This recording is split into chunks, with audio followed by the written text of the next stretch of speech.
Hello दोस्तों, स्वागत है आपका अपनी यूट्यूब चैनल ट्रिकी एजुकेशन पर। दोस्तों, आज हम बात करेंगे आपसे इंडिया पोस्ट जीडीएस रिजल्ट्स के बारे में। जैसा कि आपने थंबनेल देखा होगा, वो सारी चीज़ क्लियर करूँगा, आपको मैं बताऊँगा। और एक स्टेट्स की आज मैंने काफ़ी टाइम से, जब से मैंने, सीधी सी बात है कि जब से वैकेंसियाँ निकली हुई हैं, मैंने उसके बारे में कोई वीडियो नहीं बनाई है। और काफ़ी मेरे पास अपडेट भी इसके आते रहते हैं, कमेंट्स भी काफ़ी आते हैं कि सर बताइए यहाँ का कट ऑफ क्या रहेगा। तो मैं वो आज चीज़ इसमें क्लियर करूँगा। वो क्या स्टेट है अभी आपको पता पड़ जाएगा। तो मैं आपको बता दूं, यहाँ से आपको मैं बात करने वाला हूँ कर्नाटक की। और मैं इसके बाद अदर स्टेट्स की बात करूँगा वन बाई वन। दिक्कत वाली बात नहीं है, आराम से समझिएगा। ओके, जैसा कि आपने थंबनेल देखा होगा, तो मैं वो सारी चीज़ क्लियर करने वाला हूँ। कट ऑफ भी बताऊँगा, रिजल्ट डेट के बारे में बताऊँगा। चलिए पहले हम कट ऑफ डिस्कशन कर लेते हैं कर्नाटक की। ओके, चलिए देखते हैं, फिर वापस आएंगे शायद, पर उसके बाद बताऊँगा रिजल्ट्स के बारे में। देखिए, अब मैं आपको बताऊं, Karnataka GDS expected cut off mark 2021, ये आप ओवरव्यू देख सकते हो। इसका मतलब कर्नाटक का, तो मैं आपको यहाँ से बता दूं, अभी वैकेंसियाँ ही बता दूंगा कि कितनी कितनी वैकेंसियाँ कहाँ पर हैं, वो भी आपको लिस्ट दिखा दूंगा अभी। ओके, चलिए, तो यूआर की बात करूँ मैं आपसे, तो यहाँ पर 95 यानी कि रहने के चांस रहेंगे। और ये एक्चुअल में हैवी है। पिछली बार भी यूआर का काफ़ी हाई रहा था। ये तो वैसे कॉमन बात है कि सभी का रहता है, लेकिन मैं बता रहा हूँ, कब पंजाब की जैसे बात करूँ, और कई ऐसे स्टेट्स हैं जहाँ पर ओबीसी का बहुत हाई रहता है। तो इसीलिए बता रहा हूँ, यहाँ पे यूआर का इस बार भी आपको हाई देखने को मिलेगा, याद रखना। ओबीसी की बात करूँ तो आपका यहाँ पे 89.90 यहाँ क्यों लिया है, तो मैं आपको बता दूँ कि यहाँ पिछली बार का जो रिजल्ट था ना, तकरीबन वहाँ पे 86-87 के आसपास रहा था इन पॉइंट। तो मैंने वहाँ पे उसी हिसाब से बेस पर लिया है।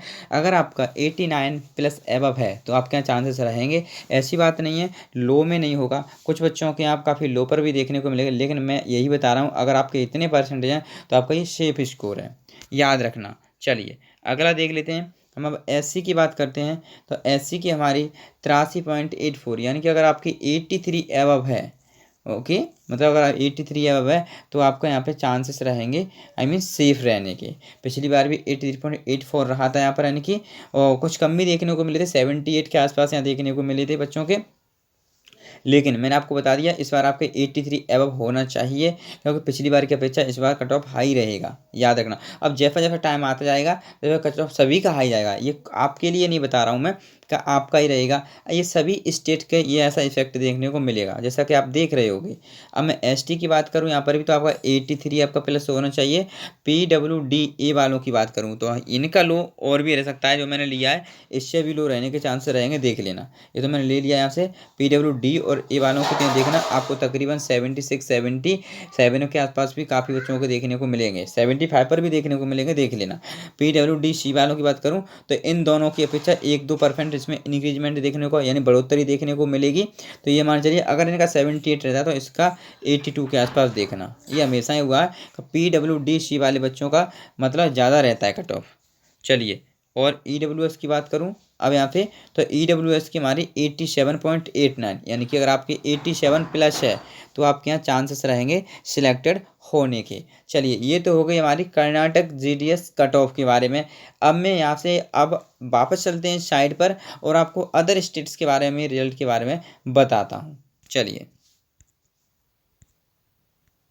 देखिए, तो हम वापस आ चुके हैं। तो मैं आपको एक चीज़ पहले ही बता दूँ, रिकमेंड करता हूँ आप सभी से, यही कर रहा हूँ कि भाइयों, अगर आपने यहाँ पर फॉर्म अप्लाई नहीं किए, जो इसमें एलिजिबल हैं और जिनके पास डॉक्यूमेंट्स कंप्लीट, तो आप इसमें इनमें ज़रूर अप्लाई कीजिएगा और मुझे बताइएगा कि आप कर रहे हो। तो मैं एक वीडियो सेव बना दूंगा उसके ऊपर, जिससे मैं बता सकूँ। और मैंने आपको बता दिया है, मतलब अप्लाई करने से पहले कम से कम मैं बता रहा हूँ, काफ़ी बार टाइम सोचिए अच्छे से, और ऐसी जगह अप्लाई कीजिए जहाँ आपको मतलब फ़ायदा मिले। तो फ़ायदा कहाँ मिलेगा, वो प्रीवियस वीडियो में बता चुका हूँ मैं। आप हमेशा मतलब देहात साइड के, I mean local area select कीजिए। मैं आपको बताऊंगा, आपको 4 से 5% अगर परसेंटेज का इजाफा देखने को ना मिले तब बोलना। और हर बार ऐसा हो रहा है, मैं आपको बता दूं, क्योंकि ज़्यादातर लोग मूव जो बच्चे करते हैं वो कहते हैं शहर की तरफ, याद रखना। क्योंकि इतनी बड़ी जॉब होती नहीं है जिसमें इतनी सारी फैसिलिटीज़ तुम्हें दी जाएँ। आप समझ रहे हो मेरी बात को, तो इसीलिए मैं बता रहा हूँ, अगर आपके थोड़े बहुत कम परसेंटेज हैं तो आपसे मैं यही रिकमेंड करूँगा, कब आप लोग क्या करते हैं, पहले लोकल एरिया सेलेक्ट कीजिए, उसके बाद मतलब ऐसे मान लीजिए 20 प्रेफरेंस एक बच्चा दे सकता है, तो तकरीबन मैं बता रहा हूँ 10% 10 या 15 प्रेफरेंस आप लोकल दीजिए, और बाकी की बची हैं वो आप देख सकते हो। याद रखना इस बात के लिए। तो इसका बहुत इफेक्ट पड़ेगा, जो जो अप्लाई नहीं किया है, जो करना चाहते हैं छत्तीसगढ़ केरला के लिए, तो वो अच्छे से समझ लीजिए और मुझे कमेंट करके बता दीजिए, तो मैं आपको बता दूंगा। तो ये तो होगी इससे संबंधित। अब मैं बात करता हूँ गुजरात की रिजल्ट की, तो कर्नाटक की, इसकी कट ऑफ तो मैं डिस्कशन कर दी। अब मैं इनके रिजल्ट्स की बात करता हूँ। याद रखना, एक मिनट। देखिए, अब मैं इनके रिजल्ट्स की बात करूँ ना, तो गुजरात का जो रिजल्ट्स है वो आपको अप्रैल में देखना। याद रखना, अप्रैल से पहले आने का कोई चांस नहीं है। और आपका कर्नाटक के भी आपको अप्रैल में देखने को मिलेगा। याद रखना, एक आपको तकरीबन अनुमान है कि 15 तारीख के बाद, और मतलब अप्रैल में कभी भी मिल सकता है एक रिजल्ट देखने को, और एक उसके बाद भी जा सकता है। अभी भी कोई आपका अभी तक वेरिफिकेशन ही कंप्लीट नहीं हुआ है। याद रखना, आई मीन गुजरात वालों और कर्नाटक वाले दोस्तों, ये चीज़ ध्यान रखना। तो ये तो हो गई आपकी रिजल्ट से संबंधित, तो ये चीज़ आपका डाउट क्लियर हो गया होगा। अब मैं बात करूँ आंध्र प्रदेश, डलही, तेलंगाना, ये रिसेंटली अभी ही ये अंडर प्रोसेस हुए हैं। आपको पता होगा ये जल्द ही अंडर प्रोसेस हुए हैं। तो तकरीबन मैं आपको बता दूं का रिजल्ट्स में टाइम लगता है ना वो, तो मैं आपको यहाँ से अच्छे से पहले ही क्लियर कर दूं कि भाइयों 2.5 से, यानी कि 2.5 से 3 मंथ के बीच में समय लग जाता है। याद रखना, तो इस हिसाब से आप अपने संभाल लीजिए। तकरीबन 75 डेज से लेकर के 90 मतलब डेज के बीच में आपका रिजल्ट आ जाता है। तो अभी हुआ है तो अभी आपको टाइम लगेगा, याद रखना। तो आपका रिजल्ट तो वही देखना मई में जा करके, आई मीन ये तीनों रिजल्ट्स हैं आपको वो मई में जा करके देखने को मिलेंगे। तो उम्मीद करता हूँ ये भी आपका डाउट क्लियर हो गया होगा। अब मैं बताता हूँ आपसे का पंजाब जीडीएस के हमारे इंटीमेट फिल्टर के बारे में, कब तक आ सकते हैं, कब क्या होगा। तो भाइयों इनके जो है ना, वैसे हमेशा हर बार नहीं तो आप किसी और यूट्यूबर से पूछ लेना अगर आपको डाउट है। का पिछली बार के जो रिजल्ट्स थे, आई मीन ये नहीं, इस सत्र के तो सारे के सारे रिजल्ट ऐसे ही आए, डिले ही हुआ है ना। यही बाकायदा नोटिस में लिखा भी है कि 10 से 15 दिन के बीच में इंटीमेट लेटर दे दिए जाते हैं। लेकिन इस बार तो ये हुआ है कि एक एक 1.5 महीने बाद लौट रहे हैं। ओके, तो इस बात का भी कहना इम्पॉसिबल है कब तक आ सकते हैं, लेकिन अनुमान है कि आपके कुछ जल्द ही आपको देखने को मिल सकते हैं।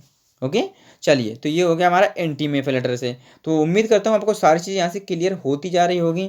तो बस दोस्तों, आज के लिए मुझे यही बताना था आपके लिए। और हाँ, ये चीज़ ज़रूर करूँगा आपसे कि अगर आप अप्लाई करना चाहते हो तो मुझे बता दीजिए। और अगर आप, हाँ, ये किसी भी स्टेट्स की, हमारे इतने स्टेट हैं, चाहते हैं कट ऑफ अपनी, तो अपने कमेंट्स के माध्यम से मुझे शेयर कर दीजिए और अपना स्टेट बता दीजिए। मैं आपसे रिकमेंड यही करता हूँ का मतलब नहीं कि ज़्यादा से ज़्यादा आप लोग क्या कहते हैं मुझे शेयर करें मार्क्स, इससे मैं आपको एक सेफ मतलब कट ऑफ बना सकूँ, डिस्ट्रिक्ट वाइज बनाऊँ या स्टेट वाइज, ये आप लोगों के ऊपर डिपेंड करता है। बता दोगे वैसा ही मैं कर दूंगा। और वो भी चिंता मत कीजिए, मैं आपको with previous year cut off के बेस पर ही बनाऊंगा, वो भी साथ में दिखा दूंगा कितना कम रहा था, कहाँ का कितना ज़्यादा रहा था। तो बस दोस्तों, आज के लिए बस इतना ही। वीडियो देखने के लिए धन्यवाद।